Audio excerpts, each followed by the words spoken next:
बच्चों हम बात कर रहे थे कक्षा 6 की भूगोल पाठ्य पुस्तक पृथ्वी हमारा आवास के अध्याय संख्या 2 की, जिसमें हमने देखा कि ग्लोब, अक्षांश और देशांतर। जिसके पहले भाग में हमने देखा बच्चों पृथ्वी का एक लघु प्रतिरूप जो ग्लोब कहलाता है। वहीं ग्लोब के ऊपर जो आड़ी रेखाएं खींची गई है वो क्या कहलाती है? अपनी अक्षांश रेखाएं या फिर समानांतर रेखाएं कहलाती है। वहीं बच्चों उसमें हमने देखा विषुवत वृत्त और पृथ्वी के जो अक्ष है उसके बारे में, जो दोनों ही क्या थे? काल्पनिक रेखाएं और वृत्त थे। वहीं इसके दूसरे भाग में हमने देखा बच्चों जो देशांतर है और देशांतरों से किस प्रकार विश्व के सभी देशों के द्वारा मानक समय को निकालकर अपने देश का जो स्थानीय समय है उसका निर्धारण किया जाता है। बच्चों इसके तीसरे भाग में हम बात करेंगे इस अध्याय से संबंधित जो अभ्यास प्रश्न और उत्तर बन सकते हैं उनके बारे में। तो शुरू करते हैं बच्चों अभ्यास प्रश्न। पहला प्रश्न है बच्चों, इन सभी प्रश्नों के उत्तर अपने को संक्षेप में देने हैं और जिसमें पहला प्रश्न है अपने सामने बच्चों, पृथ्वी का सही आकार क्या है? तो बच्चों इसमें अपने से पूछा गया है कि पृथ्वी का आकार क्या है और वो हमें बताना है। तो बच्चों हमने बात की थी कि पृथ्वी का आकार पूर्ण रूप से गोलाकार नहीं है और पृथ्वी क्या बच्चों ध्रुवों के ऊपर से क्या है? चपटी हुई है और मध्य भाग में से ये थोड़ी बहुत क्या है? उभरी हुई स्थिति में है और जिसको हमने नाम दिया था भू आब अर्थात जियोइड प्रकार का आकार जो है। देखें बच्चों हमारी पृथ्वी गोलाकार नहीं है, यह उत्तर और दक्षिणी ध्रुवों पर थोड़ी क्या है बच्चों? चपटी हुई है और मध्य में से थोड़ी क्या है बच्चों? उभरी हुई है और यही क्या है? इसका सही आकार है जिसे भू आब या फिर बच्चों हमने देखा था जियोइड भी इसे बोलते हैं, जियोइड शेप। तो बच्चों ये पृथ्वी ये ध्रुवों से क्या है? चपटी हुई है और मध्य भाग में से क्या है? उभरी हुई है और इसी को क्या बोलेंगे बच्चों? पृथ्वी का आकार अर्थात भू आब बोलेंगे। प्रश्न संख्या 2 बच्चों, इसमें अपने से पूछा गया है कि ग्लोब क्या है अर्थात ग्लोब की परिभाषा देनी है। तो बच्चों हमने देखा था कि पृथ्वी का जो लघु प्रतिरूप है जिसके ऊपर भौतिक और राजनीतिक विशेषताओं को अक्षांश और देशांतर रेखाओं के साथ में दिखाया जा सके वही क्या है? ग्लोब है। देखें बच्चों ग्लोब पृथ्वी का लघु रूप में एक वास्तविक प्रतिरूप या फिर मॉडल है। ग्लोब के ऊपर देशों को, महाद्वीपों को और महासागरों को उनके सही आकार में दिखाया जाता है। बच्चों ये ग्लोब, ये विषुवत वृत्त, कर्क रेखा, उत्तरी ध्रुव वृत्त, उत्तरी ध्रुव, मकर रेखा, दक्षिणी ध्रुव वृत्त और दक्षिणी ध्रुव। उत्तरी ध्रुव को दक्षिणी ध्रुव से मिलाने वाली जो रेखाएं थी वो क्या थी बच्चों? देशांतर रेखाएं। और देशांतर रेखाएं और अक्षांश रेखाएं आपस में मिलकर ग्रिड नुमा स्थिति में जिसका निर्माण करते हैं वो क्या कहलाता है बच्चों? ग्लोब कहलाता है। और इसके ऊपर बच्चों देशों को, महाद्वीपों को और महासागरों को इनके वास्तविक रूप में दिखाया जाता है। अगला प्रश्न है बच्चों, कर्क रेखा का अक्षांशीय मान कितना है? तो बच्चों इसमें कुछ नहीं करना, कर्क रेखा का हमें जो मान है डिग्री के अंदर वो दिखाना है। तो कर्क रेखा का मान कितना बच्चों? 23.5 डिग्री उत्तरी अक्षांश कर्क रेखा का क्या है? मान है। वहीं मकर रेखा की बात करें तो वो हो जाएगा बच्चों 23.5 डिग्री दक्षिणी अक्षांश। अगला प्रश्न है बच्चों, पृथ्वी के ताप कटिबंध कौन कौन से हैं वो अपने को बताने। तो बच्चों हमने देखा कि जो सूर्य है वो कर्क रेखा, विषुवत रेखा और मकर रेखा इनके ऊपर वर्ष में किसी न किसी समय में लंबवत चमकता है और इसके ऊपर वाले भाग में सूर्य की किरणें क्या है? तिरछी पड़ती है और ध्रुवों पर सबसे अधिक तिरछापन होता है, इसीलिए वहां पर तापमान क्या होता है? कम होता है। और उसी के आधार पर क्या है? पृथ्वी को 3 ताप कटिबंधों के अंदर बांटा है, जिसमें पहला है अपना उष्ण कटिबंध, दूसरा शीतोष्ण कटिबंध और तीसरा था अपना शीत कटिबंध। इसको बच्चों इस प्रकार आप देखें, 0 डिग्री, 23.5 डिग्री नॉर्थ कर्क रेखा, 66.5 डिग्री नॉर्थ उत्तरी ध्रुव वृत्त। अब बच्चों बात करेंगे कि कर्क रेखा और जो अपनी मकर रेखा है, इनके बीच का ये भाग क्या कहलाएगा अपना उष्ण कटिबंध। उष्ण कटिबंध के ऊपर का भाग शीतोष्ण कटिबंध, और शीतोष्ण कटिबंध के ऊपर का भाग जहां अधिकांश समय में क्या रहती है, बर्फ जमी रहती है, वो क्या कहलाता है, शीत कटिबंध कहलाता है। इसी प्रकार से ये बच्चों क्या हो जाएंगे, दक्षिणी ध्रुव में भी इनका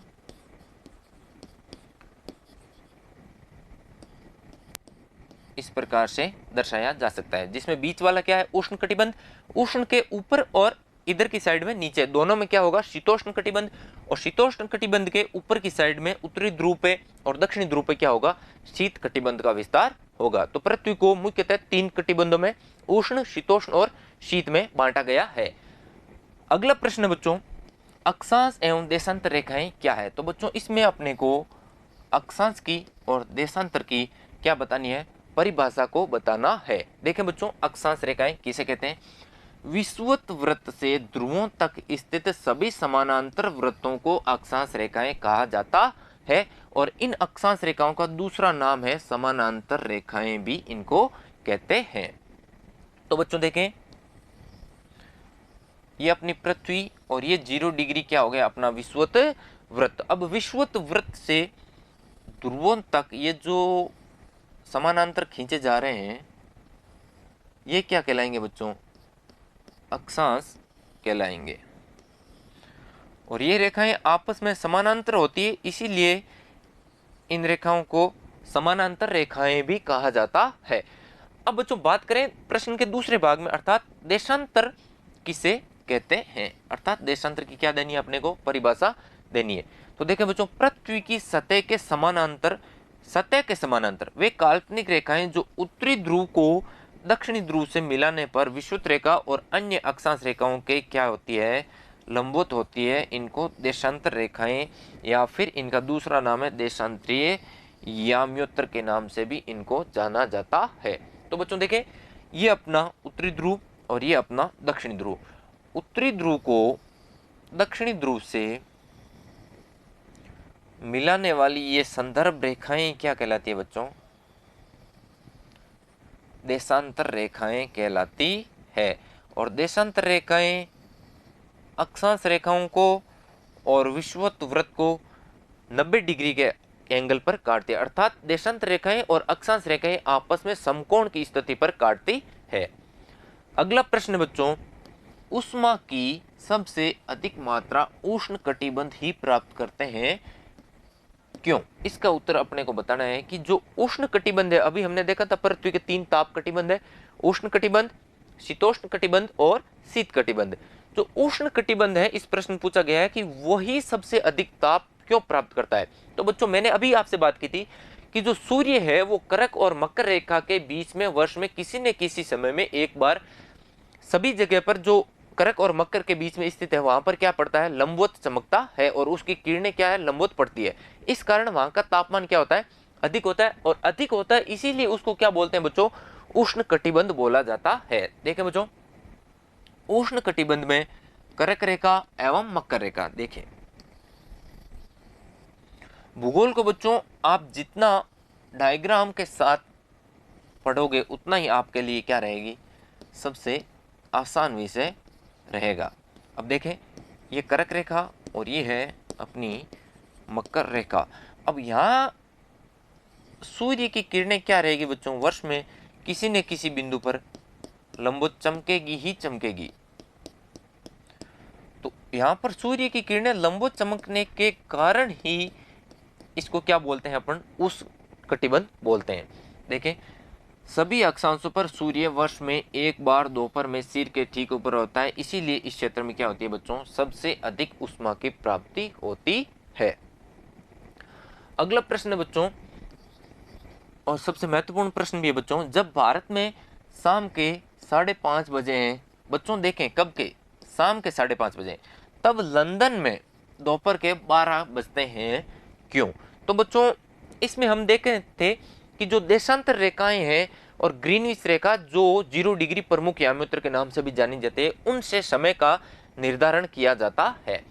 तो देखें बच्चों, इसको यदि 0 डिग्री अर्थात ग्रीनविच रेखा माने अपन, और यहाँ पर भारत की स्थिति यदि मान ली जाए, और भारत की स्थिति है 82.5 डिग्री पूर्वी देशांतर। तो बच्चों इस देशांतर के जो अंतर है, समय का अंतर, वो अपने आता है 5 घंटे और 30 मिनट का अंतर आता है। क्योंकि भारत 0 डिग्री के पूर्व में स्थित है, इसलिए भारत का समय बच्चों हमेशा और हमेशा ग्रीनविच से 82.5 डिग्री के अनुपात में 5 घंटा और 30 मिनट क्या होगा, आगे होगा। यदि बच्चों प्रश्न में पूछा है कि शाम को भारत में 5:30 बज रहे हैं, तो लंदन में दोपहर के 12 बजेंगे, क्यों? क्योंकि बच्चों लंदन जो है भारत से 82.5 डिग्री क्या है, पीछे की ओर स्थित है। इसीलिए यदि शाम को 5:30 बज रहे हैं भारत में, तो लंदन में इस 5:30 घंटे क्या करेंगे, पीछे की ओर जाएंगे। तो लंदन में क्या बजेगी बच्चों, दोपहर के 12 बजेंगे।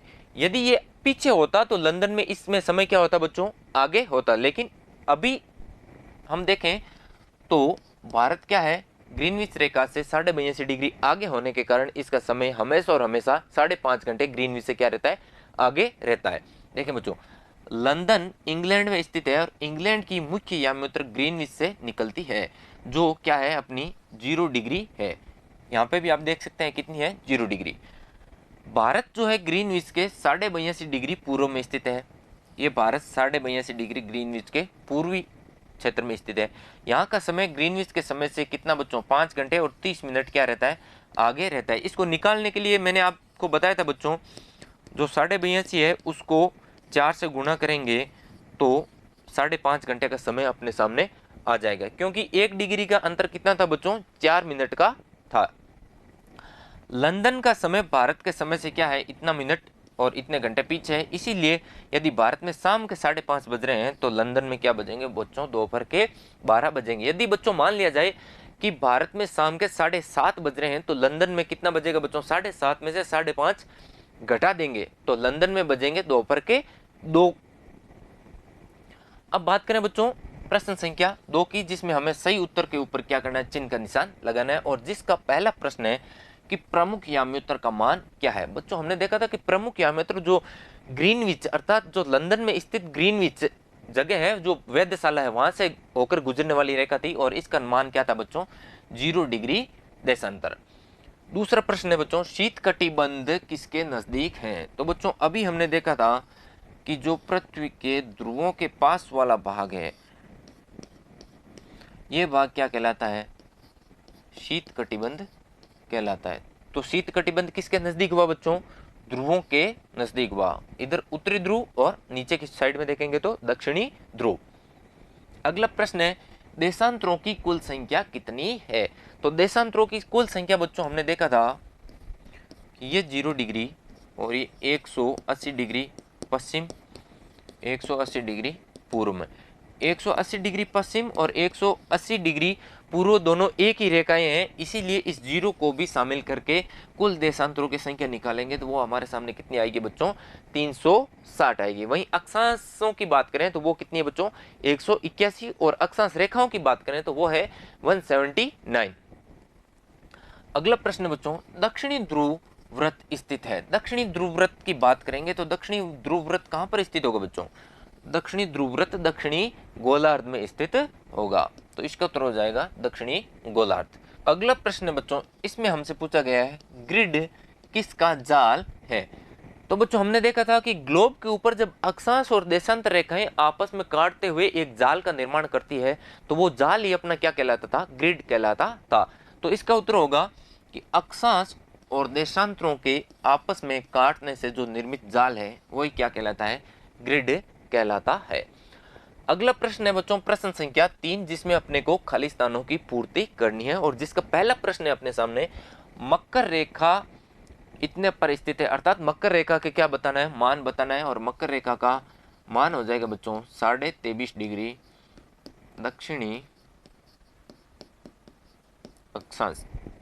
प्रश्न संख्या 2 है बच्चों, भारत का मानक याम्योत्तर कितने डिग्री है, अर्थात भारत का जो मानक समय रेखा है उसका मान अपने को लिखना है बच्चों, और वो है बच्चों अपने सामने 82.5 डिग्री पूर्वी देशांतर। इसी को भारत का क्या है, मानक याम्योत्र माना गया है। 0 डिग्री याम्योत्र को प्रमुख याम्योत्र या प्रमुख देशांतर के नाम से भी जाना जाता है, जो ग्रीनविच से होकर गुजरता है इंग्लैंड में। अगला प्रश्न बच्चों, देशांतरों के बीच की दूरी किसकी तरफ जाएं तो घटती जाती है। तो बच्चों हमने देखा था कि जो देशांतर हैं